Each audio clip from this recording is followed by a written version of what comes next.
함께 찬양하시겠습니다.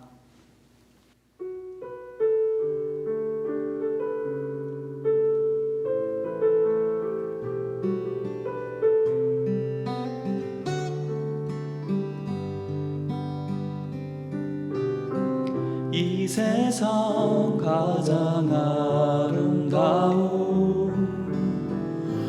순종의 눈물, 온 세상 다시 빛나게 한 생명의 눈물, 그가 이 땅에 오신 이유, 죽어야 살게 되고 져야만 승리하는 놀랍고 영원한 신비, 지으신 그대로 회복시킨 우리의 창조주 그리스도, 십자가의 길로 아버지 뜻 이루셨네. 그가 이 땅에 오신 이유, 이제 우리에게 맡겨진 그 소망, 그 사랑, 그 생명,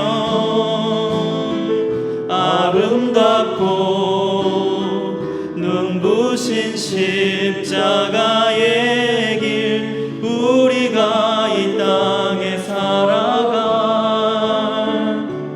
이유.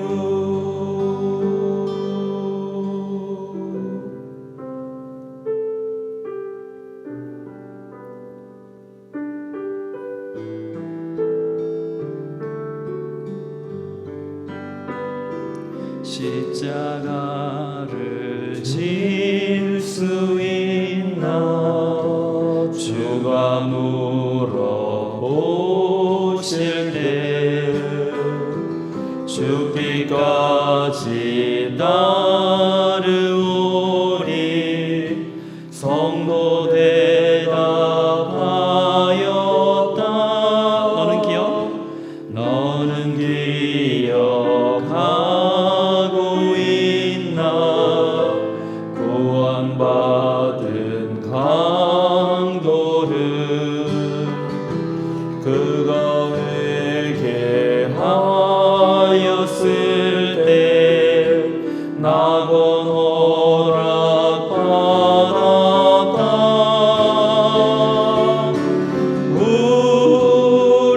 우리의 심령 주의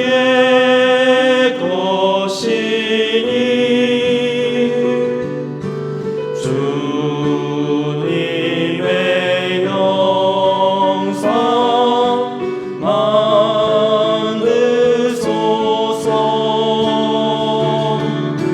주 일로 따라 살아갈 동안 사랑과 충성을 바치오리라. 걱정 근심 어두운 그늘 너를 둘러 덮을 때 주께 내 영 맡기겠나. 최후 승리 믿으려 이런 일 다 할 수 있나. 주가 물어보실 때 용감한 자 바울처럼 선뜻 대답하리라.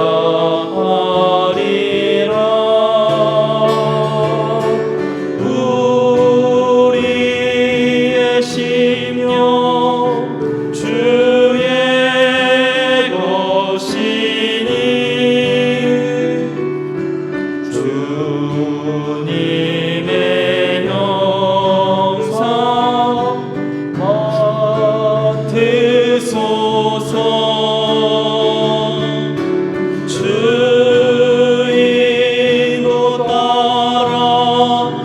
살아갈 동안 사랑과 충성 늘 바치오리라.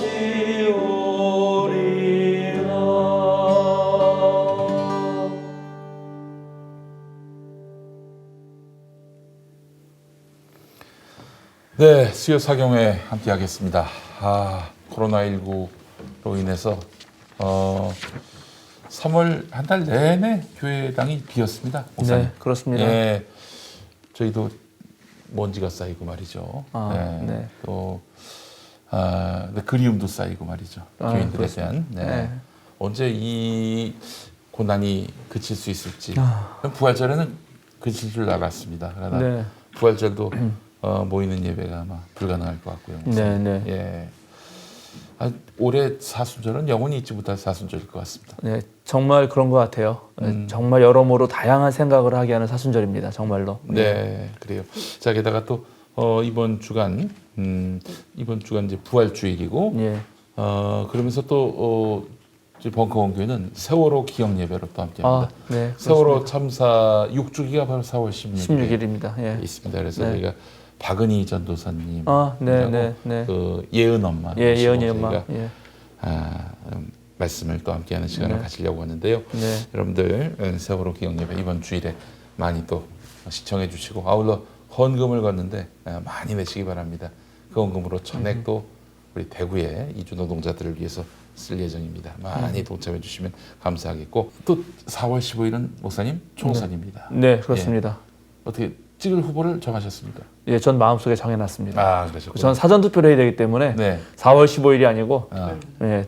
9, 10인가 그렇죠? 네. 저는 일찍 할 거라서 이미 마음에 딱 정해놨습니다. 네. 우리 백미님하고 유기농 수도사님은 어떻게 찍을 후보 정하셨습니까? 네. 예, 우리 유기농 수도사님 네, 정했습니다. 언제 정하셨어요? 뭐 예전부터 미리 정해져 있습니다. 우리 백미님. 저는 이제 후보 다 확정된 이후에 네. 정해졌어요. 아무래도 목사님도 네. 진작에 정하셨습니까? 잘 보고 제가 우리 교인들한테도 말했는데 정책 이런 거 꼼꼼히 비교해 봐라 그랬는데 뭐 비교할 게 별로 없더라고요. 이거 보면은 예. 이런 분들이 굉장히 많아요. 이거 보면은 대략 또 총선 판세를 좀 어느 정도 또 가늠할 수도 있을 것 같은데 워낙에 이게 예. 정말 확연하니까 말이죠. 네. 예, 네. 그래서 네. 뭐 선택의 여지가 없는, 뭐 고민의 여지가 없는 그런 이번 네. 총선이 아닐까 싶은데 그래도 우리가 또 이 선거가 갖는 의미도 되새겨 보고요. 네. 또 우리에게 또 하나님이 주신 선물이 민주주의, 네. 민주주의를 또 돌아보는 그런 계기로 삼았으면 좋겠다. 그래서 오늘 예. 수요 사교회는 특별히 그런 시간으로 준비하신 걸로 알고 있습니다. 예, 오늘 그렇게 해보려고 합니다. 그러니까는 정말 민주주의는 이게 사실 이 민주주의의 어떤 아이디어요. 그러니까 모든 사람들이 함께 좋은 정치 체제를 만들겠다는 아이디어는 고대 그리스, 로마, 그러니까 그리스죠, 그리스. 고대 그리스 철학자들에게서 나온 것이거든요. 그 전광훈 목사가 그렇게 싫어하는 헬레니즘에서 나온 네, 거네요. 사실 거기서 나온 거예요. 근데 그 나름대로 거기서 이제 그리스식 민주주의를 해봤죠. 그 그리스 자유인들, 그리스 시민들이 함께 모여서 뭐 도편 추방법이라든가 이런 걸 해봤는데 그거는 조금 부족한. 그때 노예들은 참여할 수 없었고 또 외국인들이라든지 뭐 그런 사람들 참여할 수 없었기 때문에 여성들도 배제되고. 근데 그런 아이디어가 생긴 이래 실제로 이게 오늘날 현실적으로 된 것은 결국 이제 미국 민주주의가 전 세계로 퍼진 거라고 볼 수 있는데 그거는 19세기 아니야 20세기 초죠. 20세기 초. 네. 예, 여성 참정권이 생긴 것도 아주 나중이에요. 그러니까 거의 2500년 넘게 일궈온 역사 속에서 핀 꽃입니다. 그 여성한테 그 투표권을 준 건 100년 됐나요? 네, 그냥 거의 100년이 안 됐어요. 예. 네. 연도가 정확하게 기억이 안 나는데 1930년대로 제가 기억하는데 맞는지 모르겠어요. 미국에서도. 그럴 겁니다. 예. 이해가 안 돼요. 아니 그러니까요. 인류의 절반이 여성이고 그러니까요. 여성 없이는 세상이 돌아갈 수가 없는데 네. 왜 그분들은 그렇게 투표권에서 배제되고 소외되어야 했는지 지금 상식으로는 도저히 이해가 안 돼요. 그렇습니다. 네. 하여튼 그래서 총선은 무조건 중요하고요. 이거 우리가 국민이 주체적으로 아주 행사할 수 있는 어떻게 보면은 가장 확실한 그런 한 표인데 그렇습니다. 꼭 여러분 코로나가 좀 우려되더라도 마스크 쓰시고 손 잘 닦으신 다음에 투표하시기 바랍니다. 저는 뭐 사실은 이게 뭐 최근 들어서 후보를 정한 게 아니라 이 정말 용서할 수 없는 불량 정치는 청산해야 되겠다. 이 그럼요. 일념으로 정말 그동안 살아왔습니다. 네. 4월 15일 날. 4월 15일 날 저도 사전 투표를 할 겁니다. 왜냐? 네. 하루라도 빨리 투표를 하고 맞아요. 싶어요. 진짜 네. 이 나쁜 정치, 불량 정치를 네. 그야말로 뭐랄까요? 그냥 갈아버리고 싶은 그런 심정으로 제가 투표를 할 예정입니다. 저는 어느 정당도 가입하지 않고 이제 뭐 예를 들어서 그 이제 뭐 뉴스인에 나오면은 저는 무당층인데 네. 네. 그리고 저는 중도적 입장에서 언제나 매번 사실은 그 후보자들을 잘 봅니다. 이렇게 네, 네. 예, 따져봅니다. 예. 근데 그런 거 하나 하고 그러나 전체 역사가 있어요. 우리 네. 예, 한국의 역사가 있고 우리나라가 가야 할 방향이 있는데 또 그런 데서도 살펴볼 수가 있어요. 당연히. 네. 그래서 말씀하신 대로 예. 예, 불량 정치인들은 빨리 몰아내는 게 좋다. 네, 그렇습니다. 예. 불량 정치인이 누군지 모르는 분은 아마 우리 국민분들 중에 거의 없을 거예요. 예. 뭐 또 각자 또 불량 정치의 그 개념이 다를 수도 있겠지만 예. 알겠습니다. 자, 오늘 수요 사경회 오늘 목사님과 특별한 시간 갖도록 하겠습니다. 오늘 총선을 앞두고 자, 백민님 AS. 네. 네. 지난주에 이제 거라사에 좀 이렇게 마음이 아팠던 청년에 대해서 말씀해 주시는 깊은 트라우마, 전쟁의 네. 상처를 가진 청년이었다. 네. 예. 그래서 예수님이 이제 그 청년을 치유해 주실 때에 돼지 2,000마리를 죽이시면서까지, 그러니까 돼지 2,000마리 그냥 우습게 여기시면서까지 그 한 사람을 치유해 네. 주셨다. 근데 저는 이제 그게 이제 마음에 항상 이렇게 걸렸던 게 꼭 지난주 얘기뿐만 아니라 저희 뭐 공동체나 아니면 제가 어느 뭐 조직에 속해 있던 어느든지 그러면 한 사람을 위해서 네. 다수가 희생을 해도 되는 건가? 특별히 우리 백민님이 돼지를 사랑합니다. 용민이도 돼지를 사랑하잖아요. 예, 그렇죠. 저도 사랑하죠. 돼지 동족이기 고기. 때문에. 돼지 고기를 사랑하고 저기는 돼지를 사랑하시는 거 같고. 예.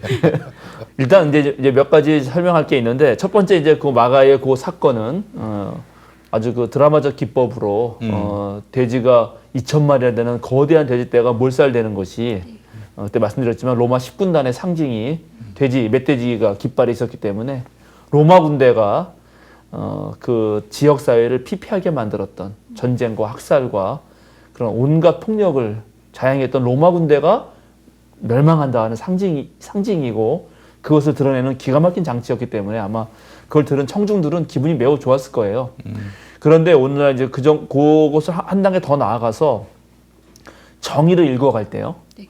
정의를 일구어갈 때 사실은 기존의 악습을 파괴하면은 그 악습에도 영향을 그러니까 악습과 연결되어서 살 수밖에 없었던 사람들이 물론 있어요. 그러니까 이제 그런 게 사실 좀 어려워요.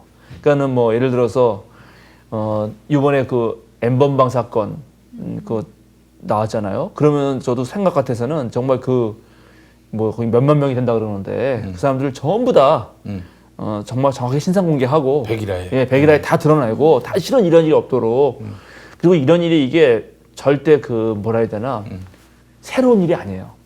우리 이 한국의 가부장제 사회 속에서 너무나 일상적인 거고 그 법도 자꾸만 그 뭐라 해야 되나 그 예를 들어서 그 강간 정확히 강간인데 성폭력 그 법도 이게 폭행이나 협박이 뭐 있어야지만 그게 성립되지 상대자가 동의를 안 한 것만으로 성립이 안 되고 그렇게 돼 있어 법이 잘못됐다고요 사실은. 아니 그러니까 이제 예. 수년 전에 그 판례를 보더라도 이게 강간이라고 하는 것이 신체적 접촉, 예, 이런 것이 아니면은 뭐 그건 아예 그냥 신체적 접촉 제가 불러서 표현을 하는 건데 뭔지 아실 거예요. 네. 그게 아니면은 강간이 아니었다.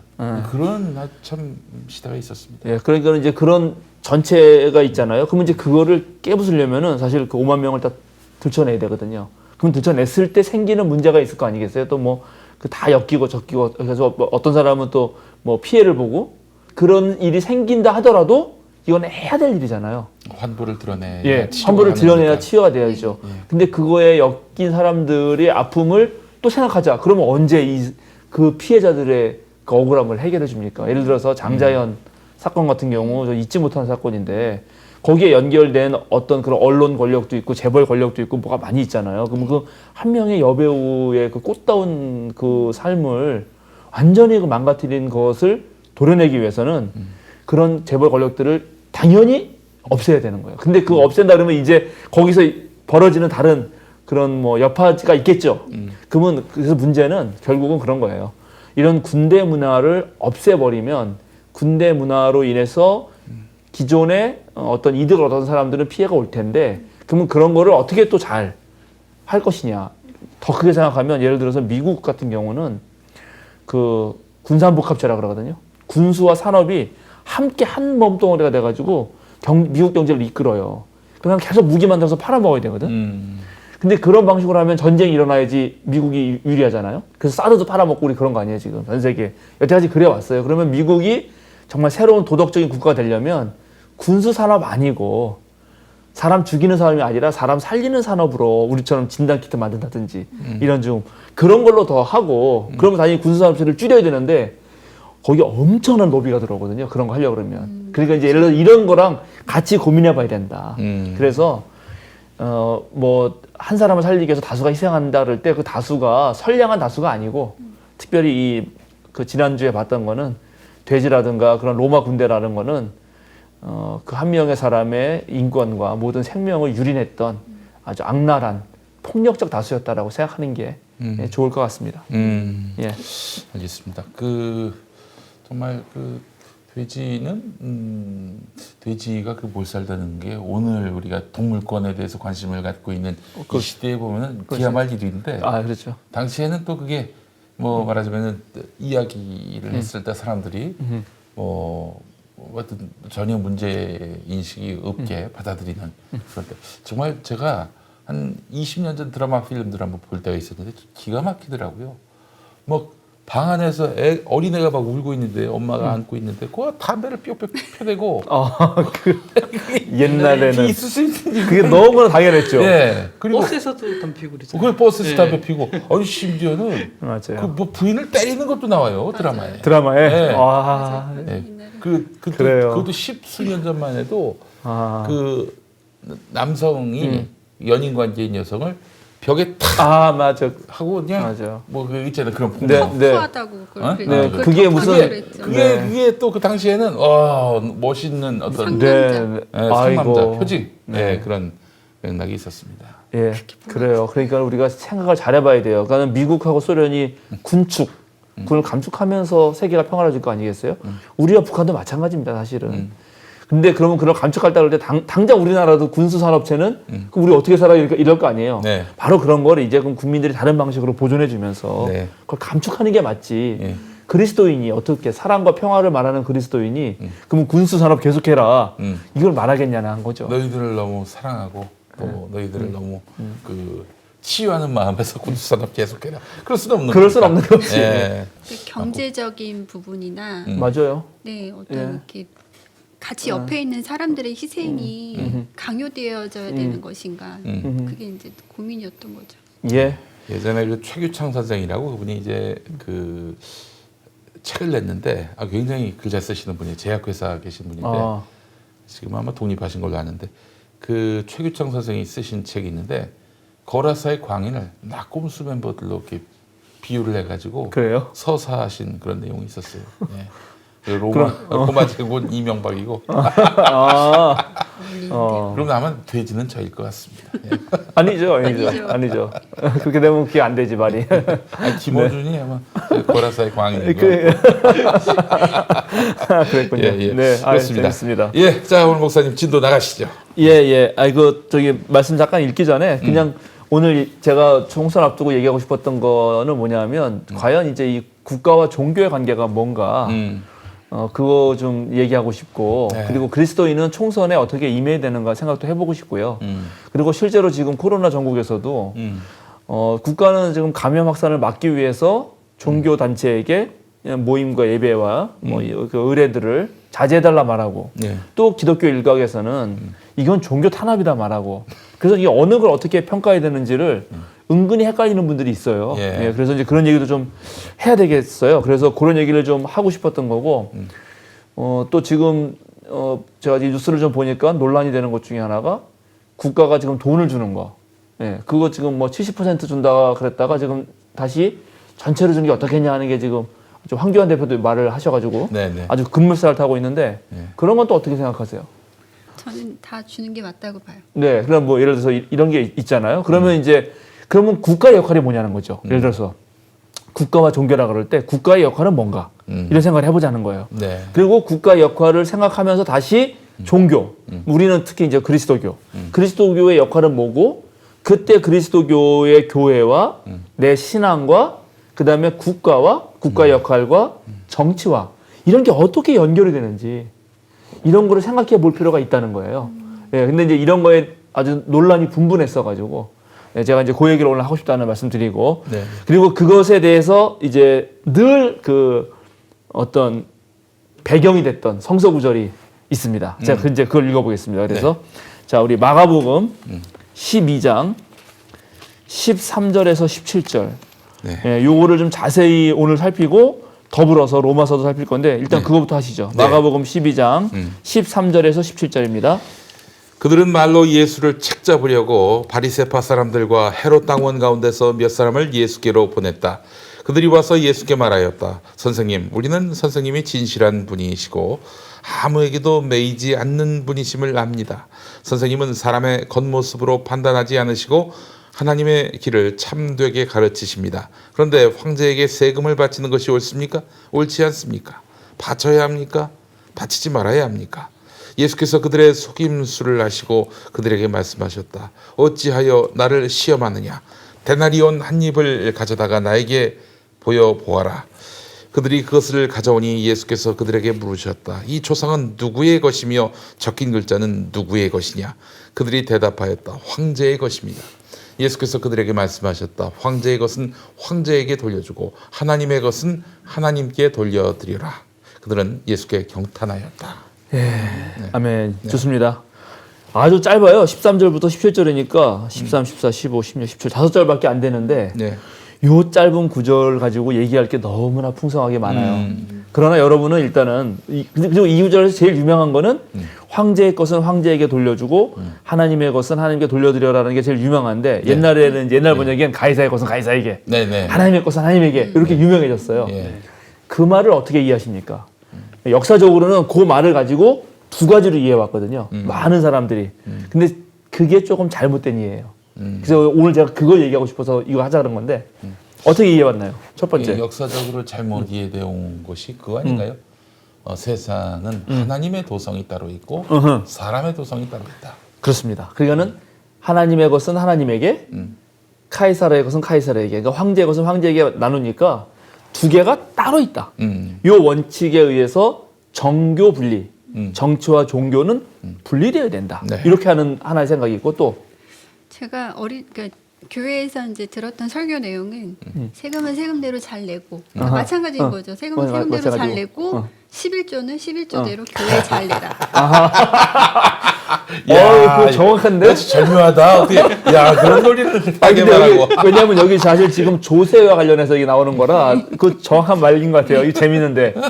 그래서 또 정말 하나 좀 그렇게 들었어요. 맞아요. 거기서 나온 게 뭐냐면 예수님도 카이사라의 것은 카이사르에게, 황제의 것은 황제에게 바치라고 인정한 거 아니냐. 네, 권위를 이제 예, 권위를 인정했기 때문에 요거를 이제 정치 지배자들이 예수님도 인정한 세상의 권력에 종교는 복종하는 것이 마땅하다. 이렇게 이해해 왔어요. 예. 그리고 그걸 뒷받침해 준 게 잠시 뒤에 읽을 로마서 13장이라고요. 모든 권세는 권세에 복종하라. 권세 중에 하나님으로부터 온 것이 아닌 것이 없다.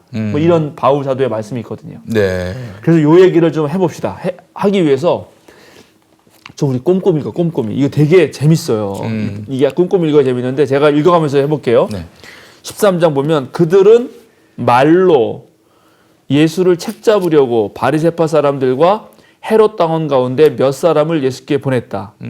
자, 말로 예수를 책잡으려고. 그러니까 이 지금 상황은 예수를 올가미에 딱 걸어가지고 어떻게든 없애려고 하는 목표가 있습니다. 네. 그러니까 이건 예수님은 그러한 올가미에 걸려 넘어지지 않기 위해서 말씀하신 거예요. 그러니까 이게 무슨 내 이웃을 내 몸같이 사랑하라. 그다음에 하나님을 뭐 내 힘과 목숨과 뜻과 정성을 다해서 하나님 사랑하라고 하는 보편적 언명이 아니고 올가미를 잡으려고 하는 것을 어떻게든 피해야 했어요. 이거 생각하시고 그러면서 바리새파 사람들하고 헤롯 당원이 같이 와요. 네. 이거 말씀했죠. 우리 지난번에 3장에서 네. 그죠? 둘 다 같이 죽이려고 그랬잖아요. 그 안식일에 손 마른 자 고쳤을 때 요놈들이 원래 같은 편이 아니거든요. 바리새파는 하나님만이 유일한 우리의 왕이시다라고 하는 유대 신앙 전통을 지키려는 사람들입니다. 그러니까 하나님이 왕이시니까 사실은 모든 우리의 가진 것은 아까 11조죠. 그거는 하나님에게만 바쳐야 돼요. 그러면은 세금은 바치면 돼요, 안 돼요? 안 돼요. 안 돼요. 로마 황제 인정 못 합니다. 그래서 그런 정신을 가지고 있어요, 실제로. 그런데 지금 그렇게 안 했다면 어떻게 돼요? 이 상황에서는 어휴. 죽어. 바로 그냥 잡혀가지고 죽어. 그러니까 세금 내지 말라는 거 아니에요? 예. 그럼. 어쩔 수 없이 내는 거야. 어쩔 수 없이. 그런 마음을 가진 사람들이 바리새파예요. 예. 근데 헤롯 당원은 어차피 이거는 헤롯은 그 로마의 권력에 빌붙어가지고 여기 괴뢰 정권이니까. 그렇지. 잘 바치라고. 예. 안 바치면 너 우리한테 반대하는 거고 로마에 반대하는 거다. 그러니까 양쪽이 다 오는 거죠. 친일파 같은 사람들. 그렇죠. 정확하게 말하면 친일파예요. 이쪽 바리새파는 사실은 독립군 같은 사람들이에요. 어쩐 면에서.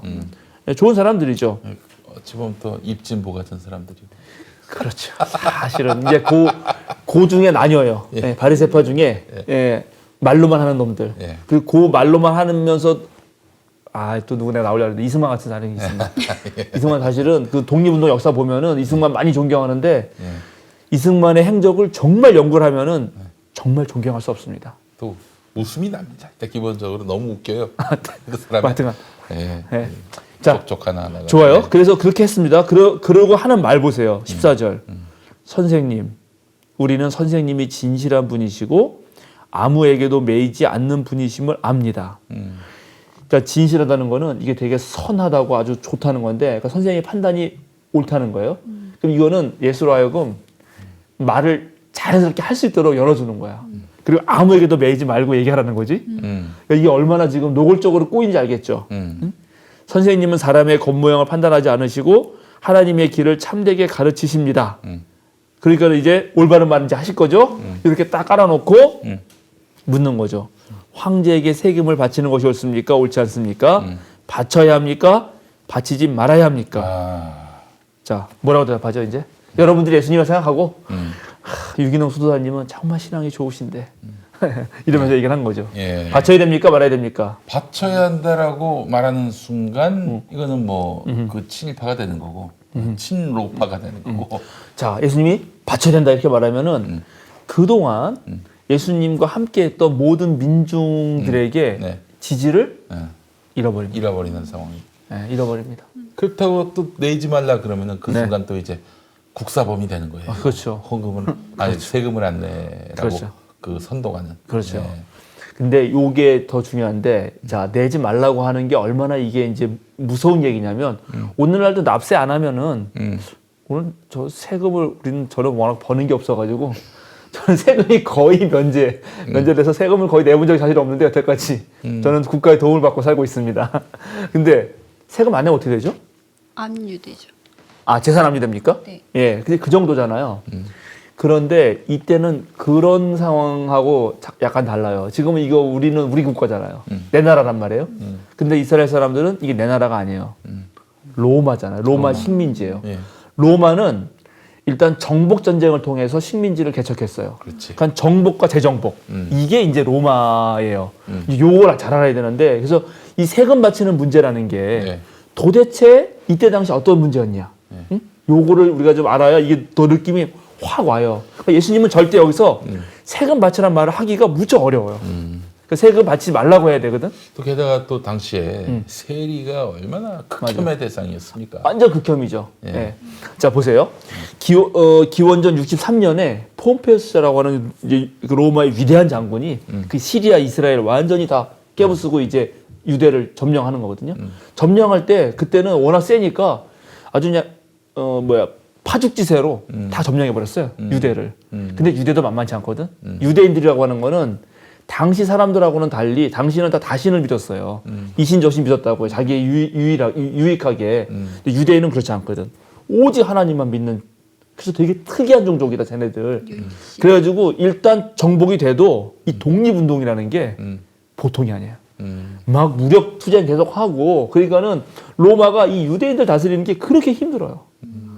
그래가지고 그 사이에서 좀 적당히 이렇게 해줄 놈을 찾는 거예요. 그게 헤롯 대왕이었던 거지. 그래서 헤롯 대왕이 유대인들을 적당히 잘 이렇게 구스르고 또 로마한테 이렇게 잘 보여가지고 그 사이에서 나름대로 유대인들을 잠잠하게 만들어. 그걸 하기 위해서 예루살렘 성전을 짓는 거거든. 아주 멋지게. 그러면 이제 이 사람들의 종교적 그 심성을 좀 달래줄 수 있잖아요. 그런데도 헤롯이 그거 잠잠하게 하는데 3년 이상 걸려요. 헤롯 대왕이. 무척 힘들었어요. 그리고 이제 헤롯 대왕 대신 헤롯 대왕이 세금을 대신 걷어. 그러니까 로마한테 내는 것 같지가 않잖아요. 그러니까 살짝 자기네 나라한테 내는 것 같은 착각을 일으키게 하지. 그렇게 돼요. 그렇게 되고 근데 헤롯 대왕이 기원전 4년에 죽거든. 그러니까 이번에는 헤롯 대왕이 죽으니까 이제 유대 땅은 나중에 다시 로마가 다스리는 땅이 돼요. 그 아들 헤롯 아르켈라오가 축출되고 나서는 본디오 빌라도가 오니까 또 직접 낸단 말이에요. 그럼 또 반대 운동이 일어나는 거야. 세금의 반대 운동이. 그럼 세금은 또 뭘 걷었냐면 첫 번째 로마는 인두세를 걷어. 인두세. 사람 머리 숫자로 무조건 너는 여기서 살려면 돈 내야 되는 거야. 사는 것 자체가. 왜냐하면 로마는 자기네야말로 문명 국가고 다른 놈들은 전부 다 야만 국가라서 우리가 너희를 잘 보호해주는 것이 너희에게 은총이다. 이렇게 생각을 했어요. 그러나 너희들은 잘 보여주는 거 무조건 내. 한 명씩 무조건 내야 돼. 첫 번째 인두세. 그 다음에 토지 가지고 있어? 토지세도 내. 그 다음에 돈도 벌어? 소득세. 그러니까 생산물 나오잖아? 그럼 돈도 내. 이렇게 가져간다고요. 그러니까 이걸 통해서 완전히 그 어떤 식민 지배를 하는 거예요. 돈을. 그리고 그걸 안 내면은 아주 무력으로 딱 진압하는 거죠. 그리고 이렇게 세금을 내므로써 또 유대인들은 어떤 느낌이 갔냐면 자치권을 상실하는 거예요. 내가 내 나라를 다스린다. 우리가 대통령 뽑을 수 있다. 이런 게 없어져 버리는 거예요. 그러니까 세금 문제가 이렇게 아주 그 민감한 거예요. 네.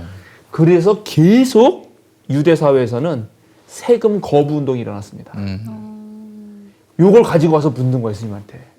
그 예수님은 당연히 그 민중들의 마음을 알면은 세금을 내지 말라고 해야 되는데 세금을 내지 말라고 하는 순간 이건 로마의 반역이고 그렇지. 딱 빌미를 주고 체포돼서 죽여버리는 거죠. 정치범으로. 정치범으로. 예. 아, 이거는 진짜 기가 막힌 이 질문이에요, 이 질문이. 예. 근데 지금 조금 전에 말씀해 주실 때 세금 거부 운동이 있었다고 네. 말씀하셨잖아요. 근데 또 예수님은 가이사의 그러니까 황제의 것은 황제에게 돌려주라고 또 말씀을 하셨거든요. 그 전에 뭐부터 얘기하죠? 그 전에 한번 읽어보실래요? 15절. 15절 그들의 속임수를 아시고 그들에게 말씀하셨다. 어찌하여 나를 시험하느냐. 데나리온 한 입을 가져다가 나에게 보여 보아라. 16절도. 그들이 그것을 가져오니 예수께서 그들에게 물으셨다. 이 초상은 누구의 것이며 적힌 글자는 누구 것이냐. 그들이 대답하였다. 황제의 것입니다. 아, 내가 예수님 너무 사랑하는 게 예수님이 진짜 위대한 교육학자고 아 정말 대단해요. 이렇게 어려운 질문이 오잖아요. 네. 그 우리는 뭐라고 대답하지? 이렇게 고민한단 말이야. 네. 시간 좀 줘라. 좀 시간을 주세요. 뭐 당황하고. 근데 예수님 당황도 안 하시고 예. 역질문을 해요. 역질문. 역질문. 야. 이게 중요해. 이거 앞으로 여러분 배우세요. 누가 질문하면 그게 왜 궁금했어요? 이렇게. 이게 아주 교육학적으로도 훌륭하거든요. 또 당신 먼저 얘기해봐요. 예. 그렇지. 맞아요. 여러분의 생각을 한번 들어봅시다. 예. 근데 바로 이게 그거란 거예요. 어찌하여 너는 나를 실험하느냐? 그러면 데나리온 한 입을 가져다가 나에게 보여보아라. 이 말이 여기서 이미 예수님이 이겼어요. 왜냐? 데나리온 한 입을 가져다가 그럼 예수님은 없다는 거죠? 자기가 가지고 있었으면 자기가 들고 야 여기 데나리온 봐라 이렇게 하실 텐데 예수님은 안 가지고 있다는 거예요. 나에게 보여보아라 했더니 이 물은 사람들이 이걸 가져와. 그리고 이게 바리새파도 있었잖아요. 네. 그럼 바리새파가 지금 데나리온을 사용했다 사용 안 했다? 했다. 사용했다. 자, 데나리온.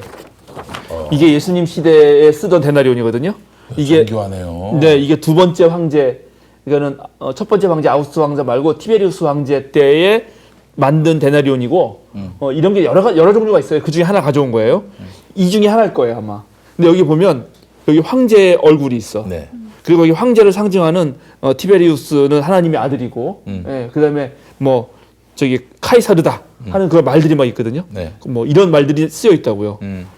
이 동전을 가지고 있다고. 근데 이 동전을 누가 가지고 있냐면 바리새파가 가지고 있어요. 그 바리새파는 원래 이런 동전 가지고 있으면 안 되거든요. 안 되지. 왜냐? 당시에는 동전이 두 종류가 있었어요. 이렇게 그려진 동전이 있고 이런 것이 전혀 없는 동전이 있었어요. 유대인들은 하나님을 섬겼기 때문에 이런 걸 새기지 않는 동전을 가지고 다닌다고요. 왜냐하면 이게 우상숭배거든요. 10계명, 2계명을 어기잖아요. 여기에 신의 아들이라고 있거든. 신이라고 있거든. 신. 거룩한 디비라고 하는 그 단어가 안에 써 있어요. 근데 거룩한 건 하나님뿐인데 그 하나님을 상징하는 어떤 형상도 만들지 말라. 이게 10계명 아니에요. 유대인들이 이걸 안 가지고 있는데 가져와라 그랬더니 덥석 가져와. 누가? 바리새파가. 그럼 위선자들이네요. 벌써 만천에 거기 있는 사람들한테 다 들통난 거야. 너는 그렇게 해서 말하지만 실제 로마를 섬기는 거는 너희들 아니냐 하는 거죠. 일단 그렇게 하고 그 다음에 예수님이 이제 말하는 거예요. 아까 말한 대로 황제의 것은 황제에게 그리고 하나님의 것은 하나님에게 돌려라 이렇게 하는데 여기서 또 이제 위대한 게 예수님이 그러면 황제한테 바쳐라 이렇게 말했으면 아까 말한 대로 잡혀가잖아요. 그럼 안 되니까 이걸 피했어야 되는데 그래서 마치 황제 것은 황제에게 돌려주라는 것을 인정했다고 이해하기 쉽지만 예수님은 그게 아니라는 거예요. 왜냐하면 황제 것을 황제에게 돌려주라라고 멈췄으면 인정했다고 하는 말이 맞아요. 그런데 전혀 이 사람들이 물어보지 않은 하나님의 것은 하나님께 돌려드리라는 말을 하신단 말이에요. 이게 이 본문의 가장 핵심입니다. 자, 만약에 예를 들어서 어떤 애가 나한테 와요. 그럼 내가 갑자기 걔한테 물어봐. 그 학생한테 우리 전사 시절에 설교했던 건데 너 요즘도 동생이랑 싸우냐? 이렇게 물어보면 걔가 뭐라고 대답해야 돼요? 요즘 안 싸워요. 그러면은 그건 옛날에 싸웠다는 거 안 싸웠다는 거. 싸웠죠. 근데 얘가 원래부터 안 싸웠던 애면 어떻게 해요? 그럼 제 말이? 제 질문이? 틀렸죠. 틀렸죠. 그렇죠. 싸웠다고 할 수도 없고, 싸워야 할 수도 없고, 안 싸워야 할 수도 없고, 말문이 막히는 거죠. 이런 식으로 걸려 넘어뜨린 거거든요. 그러니까 지금 예수님은 지금 이 사람들의 관심은 온통 황제에게 세금을 바치느냐 마느냐에만 몰두되어 있습니다. 그러니까 세상의 권력, 즉 국가의 권력을 어떻게 할 것인가에만 관심이 있어요. 근데 예수님은 전혀 이 사람들이 생각지 못하는 부분을 탁 열어놓는 거예요. 우리 교인이 저한테 와서 만약에 뭐 그런 교회는 한 번도 없었는데 목사님 이 코로나 시대에는 어떤 주식을 사야 됩니까? 이렇게 물었어요. 그럼 제가 주식은 집사님이 알아서 하시고요. 근데 교회에 어떻게 봉사는 요즘에 잘 하시는지요? 뭐 성경 말씀을 잘 읽으시는지 우리가 온라인 예배를 드리고 있는데 그 예배는 잘 드리세요? 이렇게 내가 물었어요. 역으로. 그러면 제 관심은 어디에 있습니까? 예배에 있죠. 그럼 이 집사님은 지금 주식에 대한 관심에게서 목사의 말을 통해서 관심사가 어디로 옮겨가죠? 예배로 옮겨가죠. 예수가 이걸 한 거예요. 이제 이 사람들과 청중은 전부 다 황제에 관심이 있었는데 예수가 갑자기 묻지도 않은 하나님의 것을 물어봄으로써 이제 여기 있는 사람들이 다시 묻게 됩니다. 황제의 것은 그래. 여기 동전 이거 있으니까 이거 그냥 원래 얘 거잖아. 얘 얼굴 있고. 얘한테 가져가라 그래. 그러면 하나님의 것은 무엇이지? 자, 이제 용민님 찾아주시죠. 네네. 레위기 일단 25장 23절. 이걸 떠올립니다. 이제 여기 청중들이 예수님의 이 말을 듣는 순간 레위기 25장 23절을 떠올려요. 네. 땅을 아주 팔지는 못한다. 땅은 나의 것이다. 너희는 다만 나그네이며 나에게 와서 사는 임시 거주자일 뿐이다. 예, 일단 땅은 누구 거다? 하나님. 나의 것이다. 하나님의 것이다. 하나님 것이다. 자, 이 말 한마디만 가지고도 이거 오늘날도 현명적입니다. 땅 있으신 분 계신가? 땅 부자들? 땅 부자들이 오늘 이 얘기 들어봐요. 니네 거 아니야? 이거 다 하나님 거야. 근데 오늘날도 지금 땅이 소득에 되게 큰 영향을 미치잖아요. 부동산 투기가. 근데 이때는 땅만이 유일하게 생산물을 내는 거 아니에요. 모든 소득에. 네. 근데 그 땅이 누구 거라고요? 하나님의 것. 하나님 거. 그러니까는 지구가 하나님 거라는 거야. 자, 땅이 하나님의 거면 그럼 로마 땅은? 로마 땅도 하나님 거죠. 그렇죠? 네. 자, 그러면 제가 하나 더 우리 유기농 수도사님이 찾아보실 수 있으실까요? 네. 시편 24편 1절. 땅과 그 안에 가득 찬 것이 모두 다 주님의 것. 온 누리와 거기에 살고 있는 그 모든 것도 주의 것이다. 아멘. 네.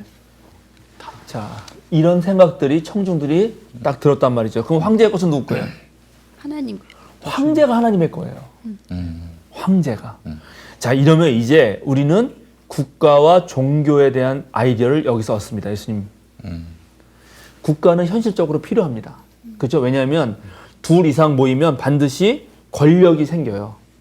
예? 그러니까 저랑 유기성 수도사님이랑 딱 만나는 순간 벌써 권력이 생겨요. 왜냐하면 유기성 수도사님은 일반적 교우고 저는 목사고, 그러니까 아무도 목사님 이러고 컴퓨터 해드릴까요? 이런다고요 벌써. 그럼 권력의 편중이 나한테로 쏠리는 거예요. 모든 인간은 공동체로 살기 때문에 공동체로 사는 그 순간 권력이 원쪽으로 쏠립니다. 그러면 권력이 쏠리면 한쪽이 억울하기 때문에 반드시 투쟁이 일어나요. 그럼 이거를 균형 잡아주고 조절해주고 모든 그 사람들의 공동체 안에 있는 구성원들의 안전과 행복을 보장해주는 일종의 제도와 뭔가가 필요해요. 그걸 뭐라 그런다? 그걸 국가라고 합니다. 국가. 국가가 그걸 잘 해줄 때도 있지만 그걸 잘 못해줄 때도 있어요. 그걸 못해주면은 국민들이 들고 일어나는 거죠. 촛불도 드는 거고. 국가가 잘해주면 잘했다고 하는 거예요. 그런데 그리스도교의 신앙 고백은 그 국가도 하나님의 것이다. 왜냐하면 국가는 인간들의 공동체이기 때문에 완전할 수 없으므로. 그럼 이 국가가 완전한지 완전하지 않은지를 비추어 볼 기준이 필요한데 네. 그 기준이 네. 하나님이라는 거예요. 좀 헷갈리는데요. 그럼 신본주의 이렇게 그렇죠. 가야 그런 거죠. 당연히 신본주의죠. 우리 신앙은 그런 것입니다. 이게 신학이에요. 신학은 우주, 이 전 세계가 잘못 갈 때 그걸 누가 과연 바로잡느냐 하는 거예요. 그거는 이 세계를 창조하신 하나님만이 바로잡을 수 있다고 생각하는 거고, 우리는 그것을 잘 헤아려서 이 세계가 잘못 갈 때 세계를 바로잡도록 어떤 얘기를 해준다는 거죠. 기본적으로. 우리는 세계 안에 있으니까 이 세계 안에서, 국가 안에서 그 시대의 분위기를 따라서 살아갈 수밖에 없지만, 그래서 국가가 타락하면 우리도 타락할 수 있지만, 국가가 가부장주의에 물들어 있으면 우리도 가부장주의에 물들고, 국가가 자본주의에 물들어 있으면 우리 자본주의에 물드는데, 그러나 그것을 성찰할 수 있는 또 다른 거울이 있으니 그게 하나님이라는 거예요. 근데 여기 오늘 이 예수님에게 물어본 이 사람들은 그 생각을 못했다는 거죠. 심지어 바리새파도 겉으로 지네들 다 동전, 이 우상숭배하는 동전 들고 다니면서 위선적으로. 근데 예수님이 오늘 그거를 바로 깨우쳐줬다 하는 것입니다. 네. 이제 이러면 이해가 되죠. 네, 네, 네. 충분히 이해가 됩니다. 그러면 오늘 정도 어느 정도 이 말이 이해가 되고요. 그 다음에 이제 기본적으로 정교분리는 이거 가지고 정교분리 얘기 많이 했는데, 정교분리를 어떻게 이해하면 좋은가? 그거는 정치와 종교가 딱 완전히 분리된다 이런 얘기가 아니에요. 왜냐하면 1세기는 그런 세상이 아니었거든요. 정치와 종교가 딱 붙어있던 세상이에요. 그러니까 떨어뜨릴 수가 없어요. 그러니까 예수님 이 말씀도 떨어뜨리는 얘기가 아니라 모든 이 땅에서의 삶을 살아갈 때 너희의 기준을 하나님으로 삼아라. 이런 거지. 이게 어떻게 떨어뜨립니까? 그리고 오늘날도 마찬가지예요. 지금 우리나라 사회에 법이 있잖아요. 그 법을 우리가 벗어나서 어떻게 살아요? 그러니까 우리의 신앙과 이 사회가 갖고 있는 법을 어떻게 조화시킬 것인가를 우리는 늘 고민할 수밖에 없어요. 그래서 정교분리 원칙은 뭐냐면, 국가가 부당한 권력으로 각 개인이 가지고 있는 종교적 양심의 자유를 막지 말라는 의미. 첫 번째. 두 번째, 반대로 어떤 종교가 집단적으로 자신의 종교의 이익을 위하여 국가의 어떤 질서를 회방하는 일을 하지 말아라 하는 게 정교분리지, 국가와 정치와 종교는 딱 떨어져 있다, 그건 아니라는 얘기죠. 네. 예. 그러면 이제 오늘 다시 봅시다. 우리 지금 감염법, 이 코로나19가 이렇게 막 퍼지잖아요. 그럼 이럴 때 국가는 뭘 해야 돼요? 바로 국민의 안전을 위해서 감염 확산을 막기 위해서 공고를 해야 되는 거예요. 그렇죠. 그렇죠. 그럼 우리 종교는 예. 그럼 이거를 이제 판단해야 될 거 아니에요. 그럼 국가가 시키니까 무조건 한다. 아, 그럼 안 한다. 또 이거는 종교 탄압이니까는 무조건 예배를 드린다. 이게 아니고 다시 한번 살펴보는 거. 하나님의 뜻에. 그러면 하나님의 뜻에 맞는 것은 결국은 국가든 하나님이든 모든 생명을 살리는 것이 더 기준이 돼야 되지 않을까. 만약에 내가 이거 지금 최근에 자가격리 안 하면은 지금 전자팔찌 예. 이것까지 하겠다고 이렇게 하는 건데 그 이유는 그 자가격리하는 그 사람의 자유를 억압하려는 게 아니라 그 사람이 단임으로서 타자의 생명을 위협하게 되는 현상을 막아주려고 하는 거거든요. 네. 그러면 그 자가격리자가 예를 들어서 좀 이해를 해줘야 되는 거죠. 내가 누구를 죽일 수도 있다고 하는 생각을 해야 되는 거죠. 그러니까 그런 것에 우리가 동의하는 것이지 그게 내 종교적 자유를 탄압하는 건 아니라는 거죠. 그러니까 이제 이렇게 기준을 잘 삼아야 한다는 게 중요하다는 것입니다. 네. 자, 이제 우리 로마서로 넘어갑시다. 네. 로마서 13장. 아, 정말. 13장 1절부터 7절. 네. 예, 이거 한번 보시죠. 사람은 누구나 위에 있는 권세에 복종해야 합니다. 모든 권세는 하나님께로부터 온 것이며 이미 있는 권세들도 하나님께서 세워주신 것입니다. 그러므로 권세를 거역하는 사람은 하나님의 명을 거역하는 것이요 거역하는 사람은 심판을 받게 될 것입니다. 치안관들은 좋은 일을 하는 사람에게는 두려울 것이 없고 나쁜 일을 하는 사람에게만 두려움이 됩니다. 권세를 행사하는 사람을 두려워하지 않으려거든 좋은 일을 하십시오. 그러면 그에게서 칭찬을 받을 것입니다. 권세를 행사하는 사람은 여러분 각 사람에게 유익을 주려고 일하는 하나님의 일꾼입니다. 그러나 그대가 나쁜 일을 저지를 때에는 두려워해야 합니다. 그는 공연히 칼을 차고 있는 것이 아닙니다. 그는 하나님의 일꾼으로서 나쁜 일을 하는 자에게 하나님의 진노를 집행하는 사람입니다. 그러므로 진노를 두려워해서만이 아니라 양심을 생각해서도 복종해야 합니다. 같은 이유로 여러분은 또한 조세를 바칩니다. 그들은 하나님의 일꾼으로서 바로 이 일을 하는데 힘쓰고 있습니다. 여러분은 모든 사람에게 의무를 다하십시오. 조세를 바쳐야 하는 이에게는 조세를 바치고 관세를 바쳐야 하는 이에게는 관세를 바치고 두려워할 이는 두려워하고 존경할 이는 존경하십시오. 아멘. 예. 예, 자, 이 말씀을 가지고 이제 누가 제일 잘 써먹었나? 당연히 권력자들. 권력자를 써먹었어요. 나쁜 권력자들. 특별히 나쁜 권력자들이 더 잘 써먹었어요. 네. 근데 일단 이거는 바울이 권력자들한테 한 편지가 아닙니다. 네. 그죠? 네. 일단 그걸 알아야 돼. 네. 그 권력자들이 이걸로 갖다 쓰면 안 돼. 그죠? 네. 그러니까 그거부터 잘못됐어요. 첫 번째는. 그러면 이거는 뭐냐면 실제 그런 현실 실정법이 지행되는 국가의 한 일원으로서 사는 그리스도인이 그런 국가적 권위에 대하여 어떤 자세를 가져야 되는가를 말하는 거예요. 근데 그럼에도 불구하고 이렇게 보면 이거 바울은 너무 권력 친화적인데? 너무 굴종적인데? 이런 거 아니야? 그러니까 이렇게. 불의한 권력에게 네. 순종하라는 말은 사실 세상을 바꾸기 위해서 저항하기 위해서 일하는 사람들에게 굉장히 이건 뭐 진짜 그렇죠.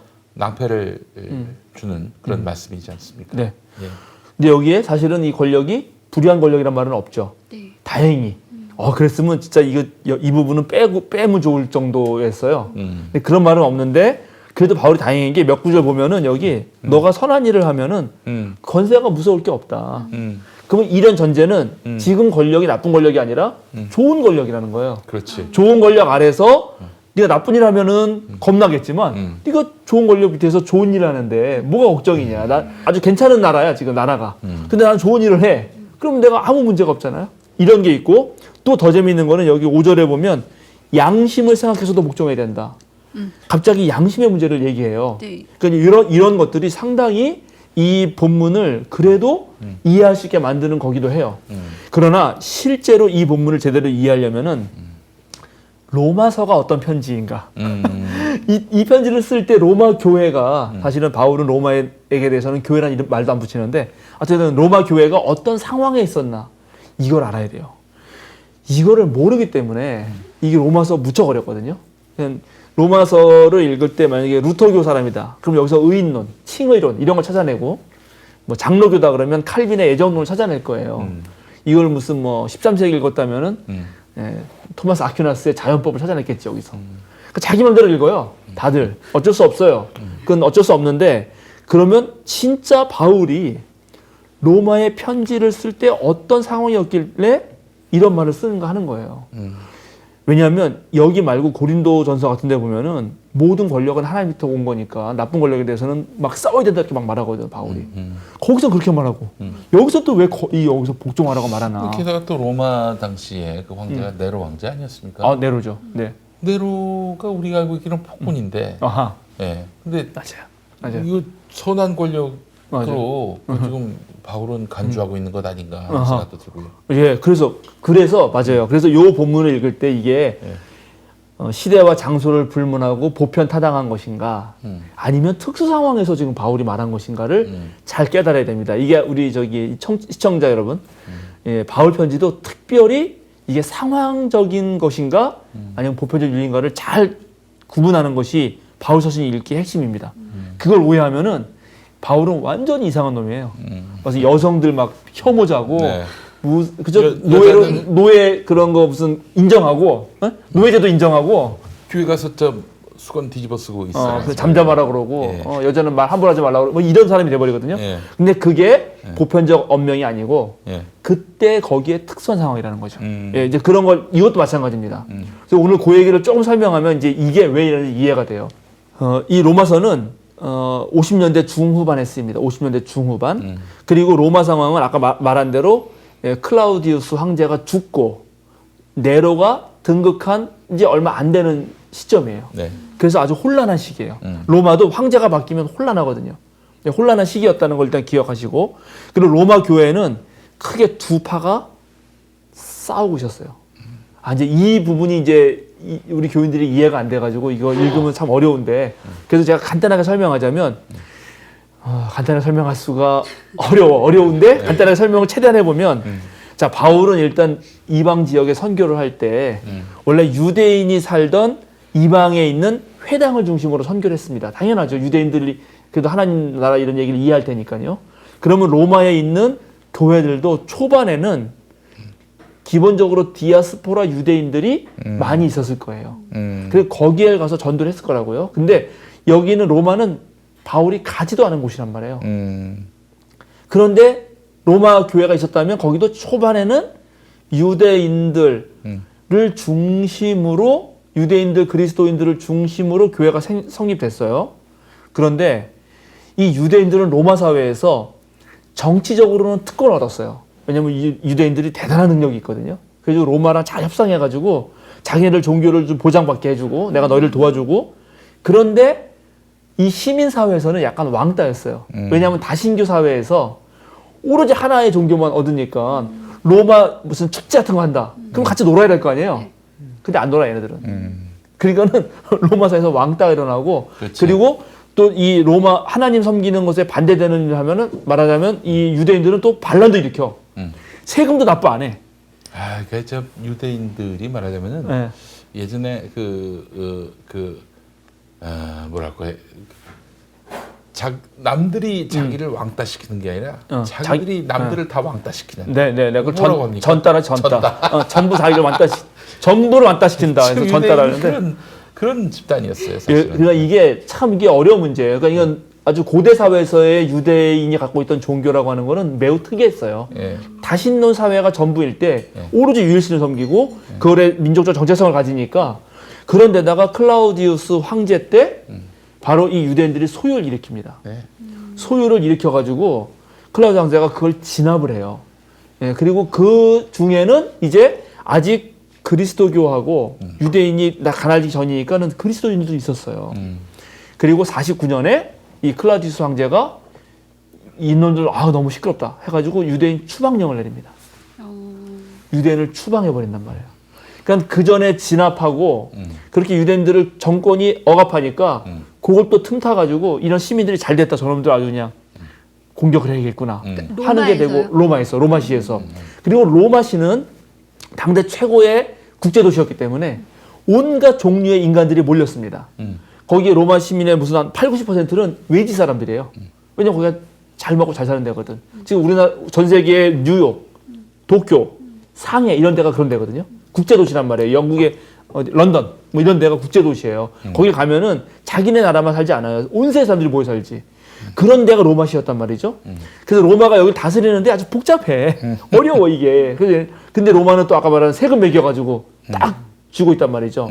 그 스트레스가 많아요, 이 사람들이. 네. 로마 와서 잘 살아보겠다. 로마 드림, 코리안 드림처럼 로마 드림을 듣고 왔는데 로마가 억압하거든. 그리고 분노가 쌓이는 거를 누구한테 풀어야 되는데 그때 풀기 쉬운 게 유대인들이란 말이에요. 그래서 이제 그게 계속 하여튼간 그 사회에서 복잡해요. 그러면 이제 클라우디우스가 골치 아프니까 유대인들 다 추방령. 그 유대인들 다 가버리죠. 그러면 로마 교회 어떻게 되겠어요? 이제 로마 교회는 유대인들 계열에 있던 그리스도인들은 추방당하니까 이제 로마 교회는 바뀝니다. 헬라파, 이방인 계열의 그리스도인들이 로마 교회에서 주도적인 역할을 하게 돼요. 아, 그러니까 유대인들이 아닌. 그렇죠. 유대인들이 아닌 그리스도인들. 이방인 계열의 그리스도인들. 이방인을 섬기던, 그렇죠. 원래 유대인이 아니었던 사람들이, 그리스도인 된 사람들이 로마 교회의 주도권을 잡게 되는 거예요. 그런데 바울은 그 전에 갈라디아 교회에 쓴 편지에서 유대교의 율법과 할례 이런 거를 강력하게 주장한 사람들을 싫어했잖아요. 니네나 잘라버려라 이러면서. 그러니까 바울의 편지는 요 로마 교회에 있는 사람들에게 어떻게 돼요? 힘이 돼. 이방인들 그리스도인으로 돼 있는데 바울은 우리 편이네? 힘을 얻어요. 바울은 유대인이지만 그렇죠. 그래도 넌 유대인들한테 이제 힘을 주기 위해서 비유대인들한테. 그렇죠. 그러니까 예. 바울은 왜냐하면 이방인을 위한 자기가 전도자라고 생각했으니까 특히 갈라디아에서는 그렇게 썼단 말이죠. 그러면 그 소문이 이제 로마 교회에 퍼지니까 로마 교회의 이방인 계열의 그리스도인들은 힘이 나지. 바울은 우리 편이라는 거예요. 아, 그들도 그럼 바울이 어떤 존재인 거는 다 알아. 알죠. 왜냐하면 편지를 다 쓰니까 다 연락돼서 알게 안단 말이죠. 힘이 됐단 말이죠. 그래가지고 이제 득의양양하는 거예요. 그런데 클라우디우스가 죽고 네로가 등극을 하는 거예요. 로마는 또 어려워요. 이제 여기 또 복잡한데. 그래서 다시 이제 들어와도 된다 이렇게 하는 거예요. 그럼 유대인들이 다시 로마로 또 오죠. 네. 그러면 그 교회에 다시 유대인들이 왔어요. 그러면 이제 여기서 복잡해지는 거야. 그럼 이제 그 이방인 그리스도인들은 기득권을 잡고, 근데 유대인들은 갔다가 왔으니까 옛날의 생각을 또 하잖아. 옛날에 우리가 최고였는데 둘이 싸우는 거야. 어째 굴러온 돌이 말이야 이러면서. 그렇지, 뭐 이런 것들이 이제 복잡해지는 거예요. 그러면서 한편 네로는 이 귀족들을 견제하기를 원했어요. 귀족들이 아주 권력 잡는 걸 싫어했거든. 근데 바로 그 귀족들이 이 로마에서 엄청난 힘을 가지고 있었고 그 귀족들이 이 유대인들을 핍박했던 거거든요. 그래서 귀족들을 견제하기 위해서 유대인들한테 잘해준단 말이에요. 반대로. 그러니까 그런 상황에서는 네로가 초반에는 좋게 보이는 거야.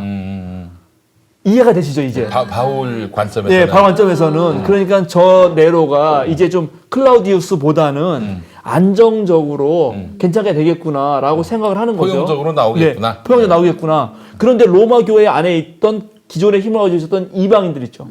이방인 계열의 그리스도인들은 로마가 그렇게 해주는 게 유대인 쪽으로 가니까 이게 또 안 되는 거예요. 자기네들 힘이 있는데. 그리고 여기 이방인 계열의 그리스도들 중에서는 이들을 이제 자유를 되게 중요시 여기면서 율법을 우리는 안 지켜도 된다. 우리는 이방 신상에 바친 고기 그게 뭐가 문제냐? 다 뭐 음식인데 우리 먹어도 된다. 그리고 반조세 운동 이걸 벌이던 사람들도 있어요. 과격파가 있단 말이죠. 예. 그래가지고 네로가 와서 이쪽 유대 쪽으로 잘해주면서 세금을 내라고 하네? 난 못 들어 이거. 난 세금 못 내게 할 거야.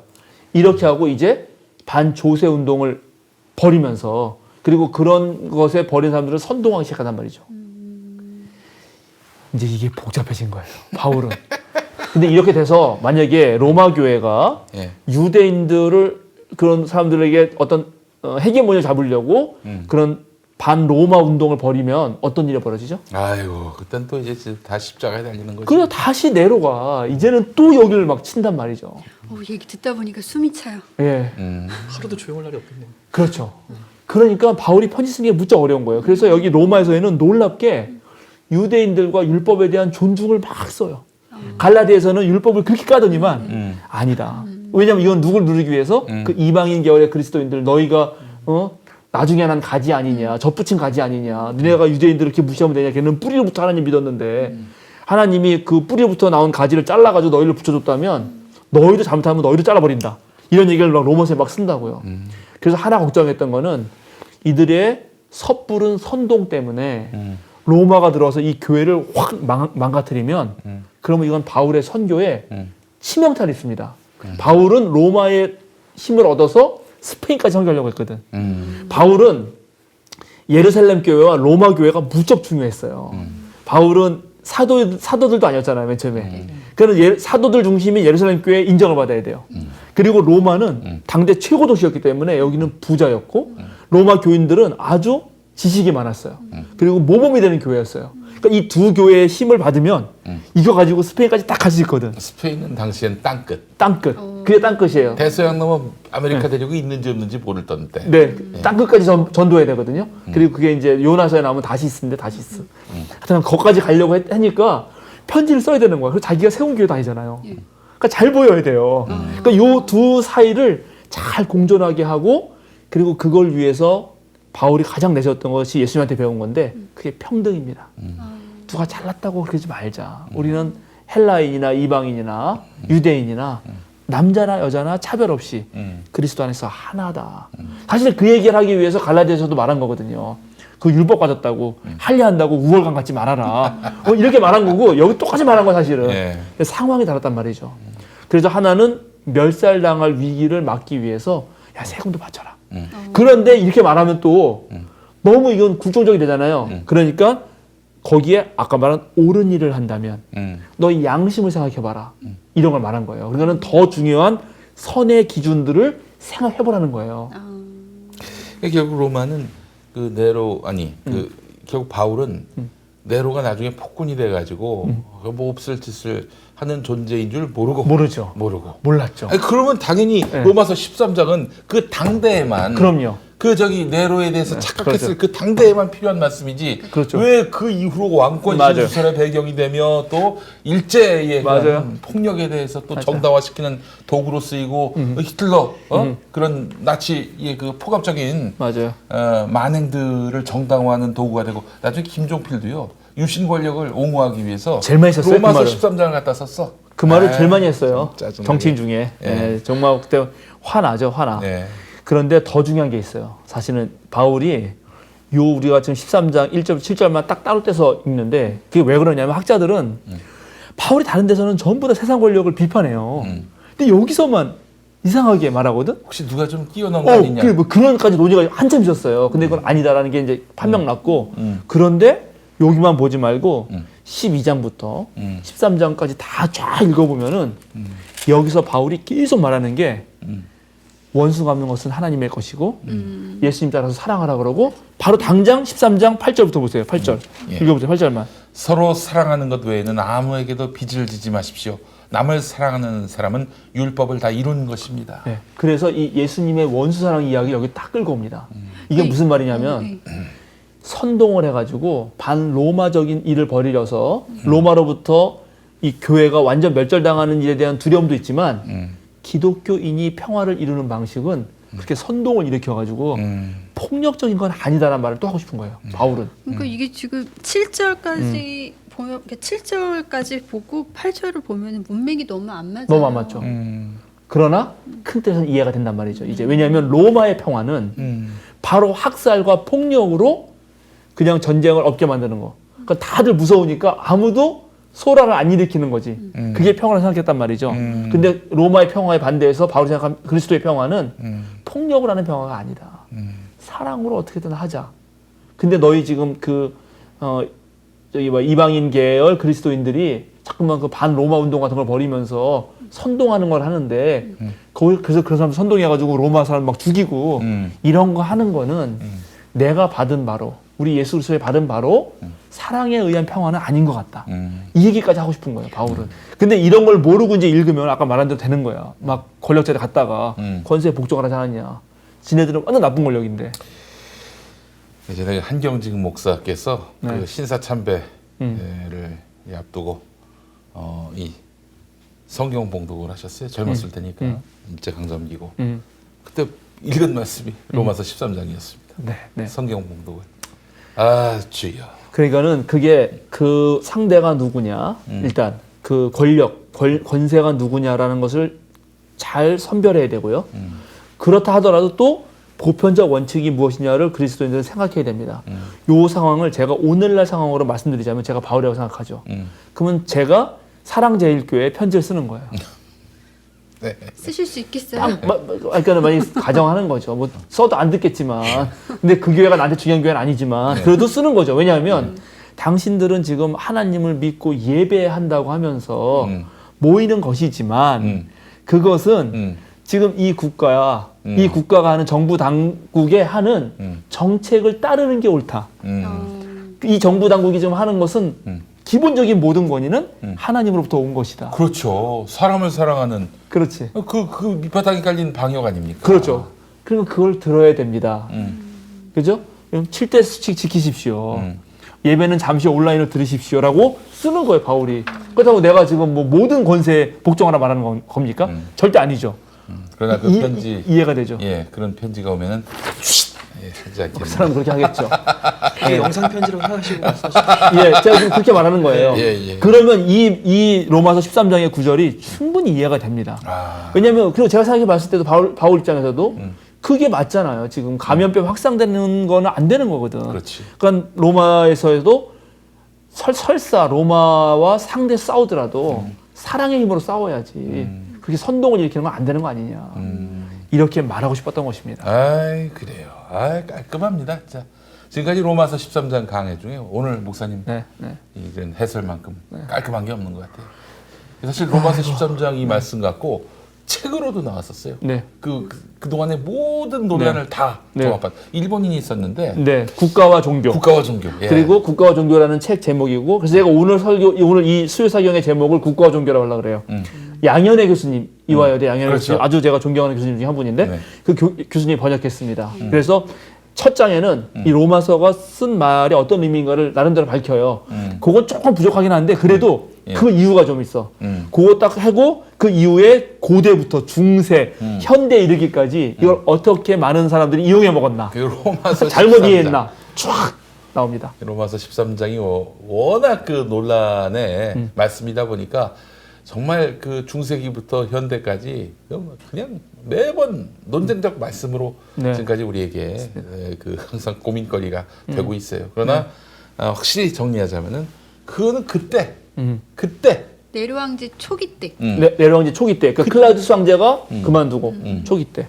그때 난 사실 네. 효용 가치가 있지 지금은 뭐 아무짝에도 쓸모가 없는. 그러나 이 안에 담겨 있는 바울의 어떤 진심을 다하는 그 로마 교회를 걱정하는 그 마음 정도만 우리가 받아야지. 이걸 갖고 그냥 독재 정권이 오용하고 말이죠. 남용하고 이러면 안 됩니다 정말. 하나만 더 깊게 들어가면 로마라는 게 이제 공화정에서 제정으로 가잖아요. 이게 공화정은 그나마 약간 민주정을 본딴 거예요. 그렇죠. 제정은 황제가 있는 거니까 또 독재로 가는 거란 말이에요.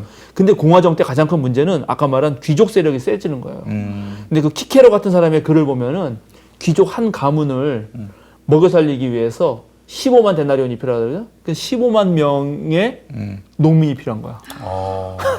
귀족 가문 하나를 먹여 살리기 15만 명. 예. 근데 아까 로마로 엄청 많은 노동자들이 몰렸다 그랬잖아요. 많은 사람들이. 그럼 거기서 귀족들이 무슨 짓 했겠어. 그놈도 착취해가지고 배를 불렸던 거거든. 근데 거기에 반대했던 게 누구예요? 바로 그런 크레투스파, 우리 그리스도파가 니네들 뭐 하는 짓이냐고 막 반대를 한 거란 말이야. 근데 그거를 클라우디우스 황제 때 낙인 찍어버리고 그건 그리스도 잘 됐다 그러고 더 그냥 이놈들을 죽이려고 그러고. 근데 내려가 와서 귀족 세력을 억누르게 되니까 얘네들을 괜찮다라고 그렇지. 해준 거지. 예. 그럼 그때는 바울이 볼 때는 요건 기회인 거예요. 근데 여기서 내려오는데 선동해가지고 교회가 망해버리면 이러면 안 되잖아요. 그 적의 적은 동지라고 예. 그 네로의 적은 귀족이고 그렇죠. 귀족의 적은 그리스도인들이었고 그렇죠. 근데 이런 국면에서 막 네. 그리스도인들이 지금 네. 그 네로하고 네. 유대 쪽 그 그리스도인들이 이제 네로하고 붙으려고 하니까 네. 이때 이제 로마서가 나오는 거예요. 로마서 13장이 네. 로마에다가 바울이 편지 보내기를 네. 야 모든 권력이 그렇죠. 순종 좀 해라 좀 어? 예. 지금 대들지 말고 맞아요. 그런 얘기가 로마서 13장이라는 그렇게 되는 겁니다. 이거는 이게 그래서 로마서를 지금 그동안 한국 교인들은 100이면 100 이거 다 교리 입장에서 읽습니다. 교리 입장에서. 근데 교리를 읽기 시작하면은 이해 안 되는 부분이 너무 많아요. 근데 그게 의미가 없다는 게 아니에요. 의미가 있지만 일단은 이렇게 시대적 상황을 알고 읽으면 많은 게 풀려요. 그리고 한 걸음 더 나아가서 거기에서 이제 의인이라든가 아주 중요한 네. 이신칭의 같은 거, 네. 예, 그런 거 무슨 예정문이라든가 이런 걸 가져오는 거지. 요건 중요하고. 뭐 오늘은 시간이 다 돼가지고 네. 뭐 깊게 들어갈 수는 없겠지만은 갈라디아서 가보면은 예. 그 너희는 유대인이나 헬라인이나 종이나 자유인이나 남자나 여자나 다 그리스도 예수 안에서 하나다. 네. 여성에 대한 차별적 인식을 네. 갖고 있다. 네. 바울이 네. 우리가 그렇게 네. 통념상 알고 있는데 네. 바울은 정말 그렇게 여성에 아닙니다. 대해서 성차별주의자 아닙니까? 아닙니다. 아니에요. 네, 그거 잘못 읽은 겁니다. 지금 이제 그거는 우리가 수요사경에 지금 예수님 다 끝나고 네. 바울 할 때 또 해야 바울처럼, 되는데 예. 바울의 편지가 세 개로 나눌 수 있어요. 네. 바울의 진짜 편지, 네. 근데 바울의 제자들이 쓴 편지, 네. 그다음에 훨씬 더 뒤로 가가지고 네. 이제 교회가 좀 제도화되면서 쓴 바울의 이름을 빌어 쓴 편지가 있거든요. 네. 그것도 역시 바울이 쓴 게 아니네요. 아, 다 아니죠. 당연히 네. 아니죠. 근데 그래서 이 바울의 원래 복음이 있고 바울의 원래 말, 네. 요것에 약간 보수적인 바울이 있고 예. 바울의 원래에서 오히려 반동적인 바울이 있어요. 네. 근데 많은 한국의 교인들이 네. 보수적인 바울이나 예. 반동적인 바울의 말을 가지고 예. 원래 바울의 말을 해석해. 음. 거기서 온 착각이에요. 아. 바울은 그러지 않았어요. 바울은 성차별주의자가 아니다. 아니다. 알겠습니다. 예, 노예 제도를 예. 옹호한 사람도 아니다. 예. 예, 알겠습니다. 그건 또 차후에 차후에 합니다. 살펴보도록 하겠습니다. 아유, 예. 그래요. 아니 왜 지 이름으로 쓰지 왜 바울 이름 갖다 써가지고? 고대에는 예, 이 편지가 예, 대중들에게 잘 읽히기 위해서 네. 권위 있는 사람의 이름을 비르는 거에 대한 것이 일반적이었습니다. 아 그래요? 예, 그러니까 제가 글을 쓸 때 요게 만약에 제 이름으로 나가면 한 1000부밖에 안 팔리잖아요. 네. 근데 김용민 이름으로 나가면 10,000부 팔리잖아요. 그럼 나는 김용민을 쓰는 거예요. 김용민의 뜻을 내가 충분히 담고 쓰기 때문에. 아니 김용민이 이렇게 깊이 있는 글을 쓸 리가 없을 아니 텐데. 근데 다른 그래도 걸 왜냐면 그래도 이게 딱 보면은 김용민이면 일단 사잖아. 한 대필 마음도 아니에요, 그러면은 대필. 과감하게 그런 것에 대해서 일체의 문제가 없었어요. 지금은 표절 문제가 있지만 표절도 전혀 문제가 네, 안 전혀 문제 안 돼요. 고대에는. 어차피 자기가 만들지 않아도 그게 중요한 게 아니에요. 이걸 읽고 깨닫고 이야. 삶이 변하면 되는 거지. 예, 알겠습니다. 그래서 마치 저기 현실성이 없는 공약을 내세워서 기자가 아니 이게 어떻게 가능합니까?라고 했을 때 지엽적인 문제를 갖고 막 파고든다고 바로 화를 내는 허경영 씨가 생각이 나요. 아 그래. 허경영 씨가 네. 생각이 나요. 예. 네, 그건 뭐 알겠습니다. 자 네, 오늘 목사님 좋습니다. 이제 마무리하면서 우리 네. 기도해 주시면서 마치도록 하겠습니다. 예, 우리 여러분 기도하기 전에 또 그냥 하여튼간 이제 총선입니다. 총선이라든가 현실 정치 문제에 그리스도인이 정교 분리라고 하면서 무조건 관여 안 한다. 그럴 수는 없죠. 우리도 그리스도인으로서 당연히 선거하는 것입니다. 그럴 때는 판단이 필요하고 기준이 필요한데 그럴 때 과연 국가와 종교의 관계가 어떠해야 되는지 우리 그리스도인의 윤리, 그 높은 가치를 가지고 이 삶 속에서 어떻게 정말 이뤄낼 수 있는지를 생각하면서 정치에 참여하는 것입니다. 잘못된 권위라면 과감하게 맞서야 되는 거고요. 그러나 그게 하나님의 뜻을 따른다고 보면 열심히 함께 그런 또 밀고 나갈 필요도 있다. 꼭 투표하시면 좋겠습니다. 예, 예전에 그 전두환 박정희 때는 로마서 13장 설교가 그렇게 많았대요. 아이고. 그 김두식 교수님, 제가 아, 잘 네. 훌륭한 헌법학자. 예, 그래서 네. 저 교회 다닐 때 박정희 전두환 때 그렇게 열심히 설교하시더니 김대중 노무현 대통령 들어서는 그런 설교가 아주 멸종이 됐다는 거예요. 안타깝습니다. 예, 목사님 기도해 네, 주시죠. 기도하겠습니다. 하나님, 곧 우리 국회의원 총선거일이 다가옵니다. 하나님께서는 각 사람 마음에 정말 당신의 복음을 심어주시고 이제 각각이 하나님의 뜻을 판별할 수 있는 그런 새로운 시대를 열어주셨는데 그렇지. 그 예레미야 예언자가 말했던 것처럼 우리 안에 하나님 말씀을 가지고 이제 누구도 우리를 가르칠 수 없다는 자신감을 가지고 오늘날 가장 하나님의 뜻에 알맞는 사람들을 선택할 수 있는 힘을 주시옵소서. 아멘. 그리스도인들이 정말 이 나라가 또 온 세계가 특별히 코로나19의 이 어려운 상황 속에서 우리나라가 참된 정말 세계적인 그런 질서를 개편하는 그런 리더가 될 수 있도록 좋은 정치인들을 뽑을 수 있는데 나설 수 있게 해주시고 그것을 통해서 또 이 하나님께서 국가를 하나님의 정말 장중에 품어주셔서 올바른 하나님의 뜻을 보여줄 수 있는 계기로 삼아 주시옵기를 간절히 바랍니다. 주님께서 함께해 주시리라 믿사옵고 예수 그리스도 이름으로 기도드립니다. 아멘.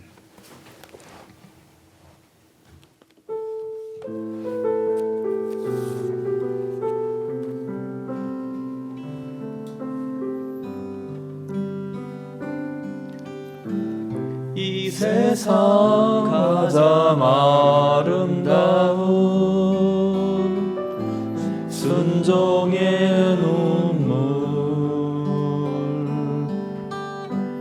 온 세상 다시 빛나게 한 생명의 눈물 그가 이 땅에 오신 이유 죽어야 살게 되고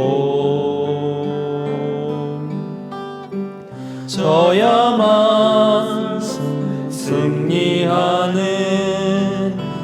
놀랍고 영원한 신비 지으신 그대로 회복시킨 우리의 창조주 그리스도